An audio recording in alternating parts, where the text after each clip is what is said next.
Hi, my name is Colin Graham, and I'm the animation director on Watch Dogs 2. Today we want to give you a look at our free roaming demo and give you a more detailed look at the open world and the Bay Area. This video is recorded from an alpha build of Watch Dogs 2 running on PS4. In Watch Dogs 2, we've expanded our hacking tools to give the players more options. By tapping and releasing the L1 shoulder button, we can do a contextual quick hack on this person. If we want more hacking options, we simply hold the L1 button while focusing on our target. Now we can see that there's 4 contextual hacks available on this car. Using the L1 button in 2 different ways allows the players to have fast access to the most common hacks, but it also opens up additional contextual hacks.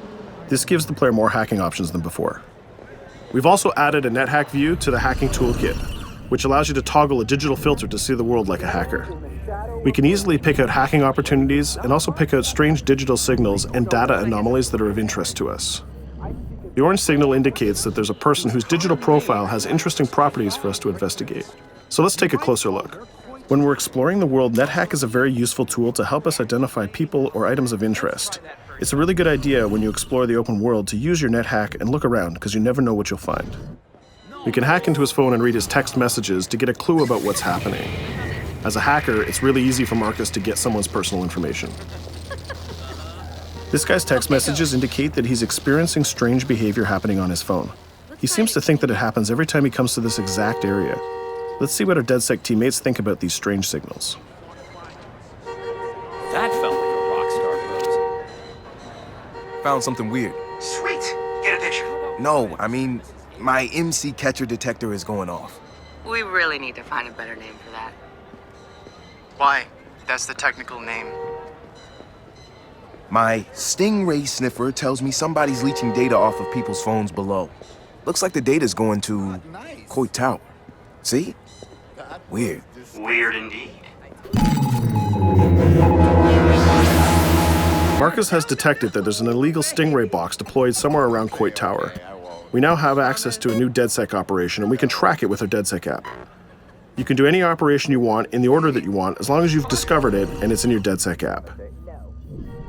With the NetHack, we can see the Stingray box is deployed all the way on the top of Coit Tower. But since the tower is closed, we're going to have to find another way to reach it. You still have a little on your nose. In Watch Dogs 2, Marcus has some custom-built toys to play with, so we can just deploy our quadcopter and fly it to the top. Coit Tower is an iconic landmark known for its great view. From here, you can see the whole city is accessible. You can visit landmarks like Sutro Tower, you can explore Golden Gate Park, or take a drive across the bridge to Marin. You can sail the bay on a sailboat, or you can visit Alcatraz, or maybe take a selfie with the sea lions on Pier 39. You can also travel across the Bay Bridge to Oakland, or take the freeway south to Silicon Valley. You can also take your time and explore San Francisco's diverse neighborhoods like Chinatown, Castro, or even the Tenderloin. With the drone, we can easily hack into the Stingray box and track its source. This one is operated by Greystrom, who are illegally installing these boxes all across the city. The open world is full of opportunities like this DedSec operation. All you have to do is explore the environment using NetHack and the Profiler to find them all.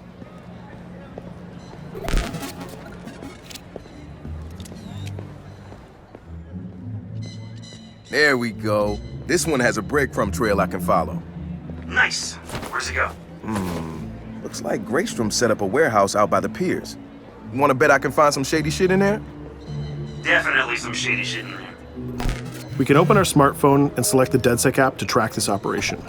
We use the DedSec app to manage all of our activities in Watch Dogs. We can see the objectives on our map, and it's not very far, so we can drive there pretty quickly. The Noodle Map app can be used to locate different landmarks and areas of interest. The entire Bay Area is yours to explore from the very beginning of the game, so you don't need to unlock anything. There's also a shop on Pier 39 where we can customize Marcus's outfit, and there's some other open world activities we can check out along the way too. Let's take this car and head down to the waterfront. Cars are particularly vulnerable to a hacker like Marcus, and you can acquire a skill that allows you to simply unlock any car in the game with your phone. One of the biggest feedbacks we got from the fans after the first Watch Dogs game was about the driving. We've significantly improved the driving to make it more responsive and accessible to a wider number of players.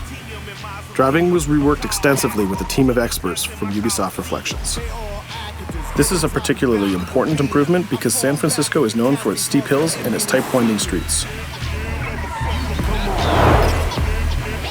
Of course, driving and hacking go hand in hand, and you can still hack steam pipes, traffic lights, and you can also hack individual vehicles. As you can see, it's much easier to drive through the city in Watch Dogs 2. Let's pull up here at iconic Pier 39 and take a quick look around.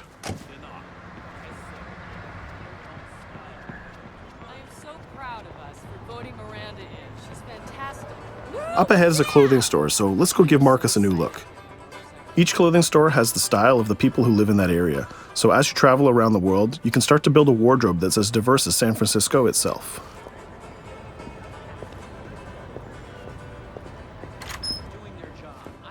There are over 700 unique items of clothing that Marcus can purchase to wear, with over 1 billion possible combinations. We can go into the fitting room menu and browse a selection of items found in the store.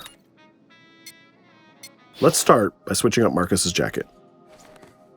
Each item of clothing in the shop is handcrafted to fit Marcus's overall look. You can mix and match any pieces of clothing you want.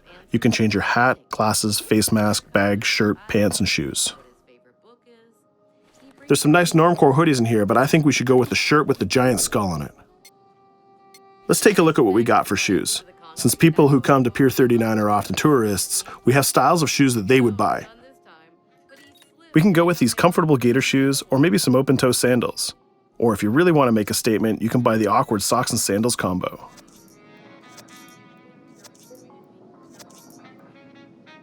In the end, though, I think we should go with Stars and Stripes Chucks. We could really stay here all day trying on clothes, and each store has a wide variety of clothing options, so you can really make Marcus look the way you want. From biker leather to hip-hop, from pinstripe suits to tie-dye tank tops, you can really craft the look that's unique to you. In Watch Dogs 2, you manage your activities from your smartphone. There's an app shop, a media player, the DedSec app, and a research app that allows you to develop new skills. Let's take a look in the app shop to find the ScoutX app. San Francisco is full of iconic landmarks, so as you explore the world, you'll find new ScoutX objectives in the app. Once we've installed it, we can find nearby landmarks and go check them out. When you visit San Francisco, there's so many great landmarks to visit. The ScoutX app will be like your tour guide in Watch Dogs 2. We're right near the crab statue on Pier 39, so let's go to that one right now.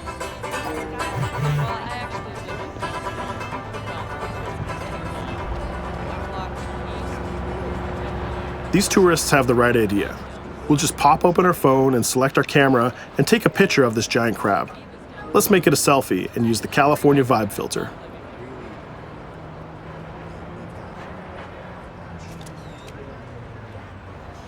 What's that? Uploading the photos to the ScoutX app will give you more followers, and you'll need those followers to progress through the game. So we had a look around and we bought some new clothes, but let's get back on track and head to that next pier, and we'll take care of that stolen data at the Greystrom site.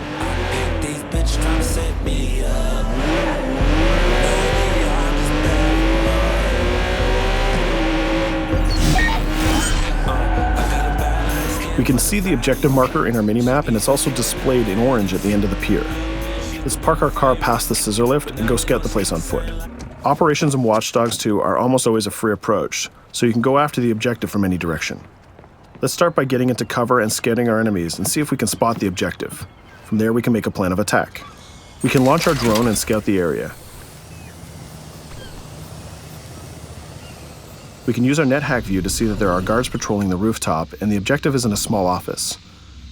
There are also some civilian workers that might notice us, so we need to avoid them too. In the NetHack view, we can see that the door is electronically locked, but it can be bypassed by a junction box on the lower level. The connection is shown in a red line. Unfortunately, that box is protected by an armed guard and an attack dog.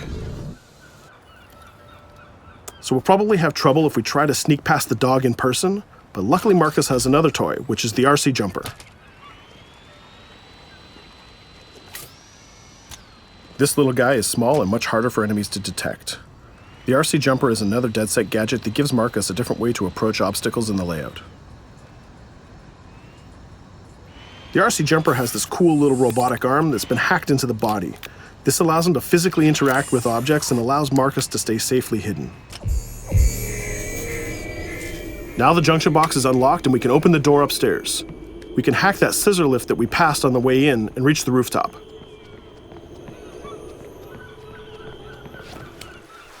By hacking into the OS of the scissor lift, Marcus can take remote control of it.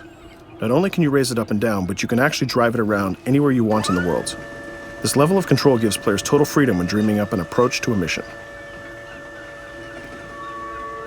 Our first challenge is to get past the guard in front of us.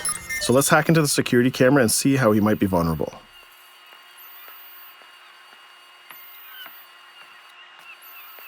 There's an industrial air conditioner unit that we can hack. We can set it to explode when the guard comes close, and we can hack it to attract the guard with a strange noise. The guard will go investigate the noise and walk straight into the trap we set. Shit. Does anyone know first aid?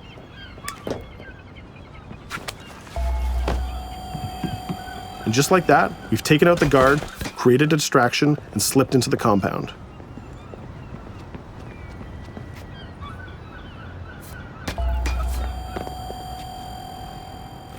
A more direct way to neutralize a guard is to use the non-lethal stun gun. Marcus has an array of non-lethal tools and techniques, and you can complete the entire game without actually killing a single enemy. Since we already unlocked this door with our RC jumper, we can just quick hack it to open it. Now we're in the room, we just need to install one of our custom DedSec boxes into this Bloom terminal, and we've completed our final objective. All that's left to do now is escape undetected. Each operation we undertake will give us more followers. More followers will allow you to take on even bigger operations. So let's get off this pier and explore a little bit more.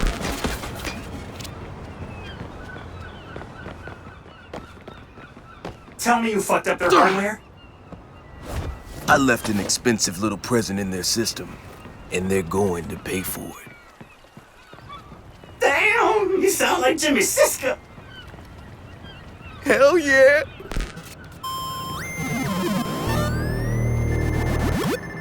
Up ahead, we'll notice there's another player hanging about. He's easy to spot because of the purple icon and the gamer tag over his head. In Watch Dogs, your game session can be seamlessly merged, and you will often encounter other players exploring the world just like you. This guy looks really friendly. We have an opportunity to join up and form a co-op party, so let's send him an invite.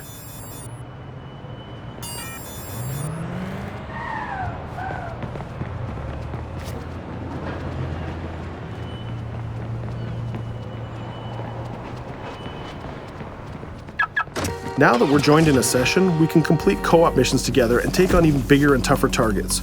2 hackers are better than 1.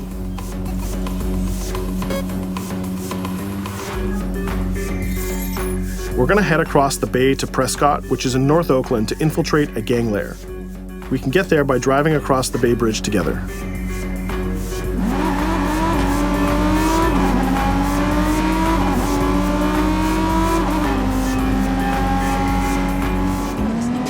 Alright, we can see that we're in a much different neighborhood than before. This is Prescott, a subdistrict of North Oakland, and the location of our next co-op operation. With our partner, we can go together and activate this mission.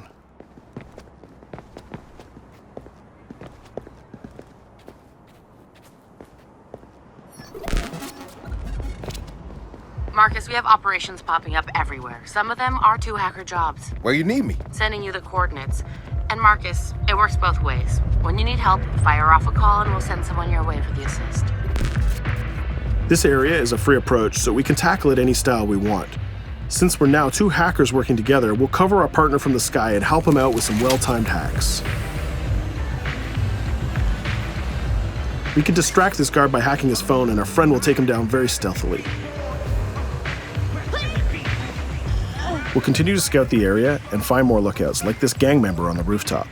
We can automatically tag them, and once they're tagged, both players can see them.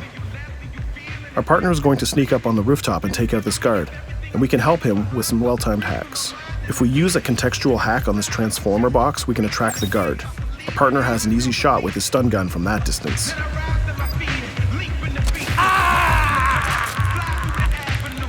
Using the NetHack view again, we can see that there's a lockbox connected by red connection lines to a room on the other side of the compound. Inside this room, we see our 2 targets meeting up, and it's a perfect place to take them down simultaneously. We need to get that box unlocked and get into that room. As we continue to scout this area, we can see this compound has a lot more guards than the last one, and they look very heavily armed. We'll need to take care of these guards if we get detected. There's also a car parked in the garage, so we might need that to escape later. Let's go back to our friend and get him to disable that junction box so we can unlock the door to our target. The drone has a lot of flexibility and it's small and hard to detect, but the trade-off is that you can't physically interact with objects like this junction box. But it's not a problem for our man on the ground to do that for us. The signal lines have changed from red to blue, so now we know that we can open the doors and get to our targets. Scouting phase is done, so let's get up on that rooftop with our partner and get close enough to neutralize these enemies. We can hack these junction boxes and set a proximity trigger on them. They'll explode if an enemy passes through them, but they won't be triggered if we pass through them ourselves. We can also deploy electroshock mines from our inventory, and they're fully hackable too. It's a good idea to leave traps for your enemies in case they try to flank you. Our partner is camped out by the door ready to rush into the room, but we're going to create a distraction first. We'll get into position behind these crates, and this time we'll launch our RC jumper. Once our partner opens the door, we'll zip in and create a distraction.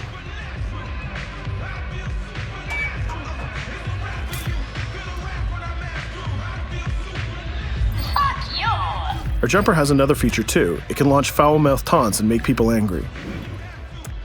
Now's our chance. The gang leaders are distracted, so let's rush the room. This guy was pretty tough, but getting a thunderball to the face will ruin his day. Now we have his cell phone and all the evidence that we need. We just need to plan a way out of here.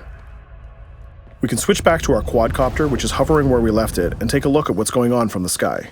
We can see one of the guards is rushing up the stairs to help his boss, but our partner has that door covered with his DedSec rifle. There's another guard on the ground level who's alerted to our gunfire, so let's use a contextual hack on him. We've changed his profile to make a rival gang think that he's a police informant. The rival gang will come to this compound and take care of him for us. Things are heating up, so we're going to have to improvise a little bit. We can hack the car in the garage and reverse it away from the enemies so we can use it for our getaway. The rival gang just arrived and they've engaged in a gang war with the remaining guards. These guys aren't messing about, they're armed with grenades and body armor. We'll take some higher ground and use our DedSec 3D printed assault rifle to take them on. They're here somewhere. Find them. Hey, we lost us. Akko, we better leave it. There's still one guard left, so we can hack his headset, which leaves him vulnerable to a takedown.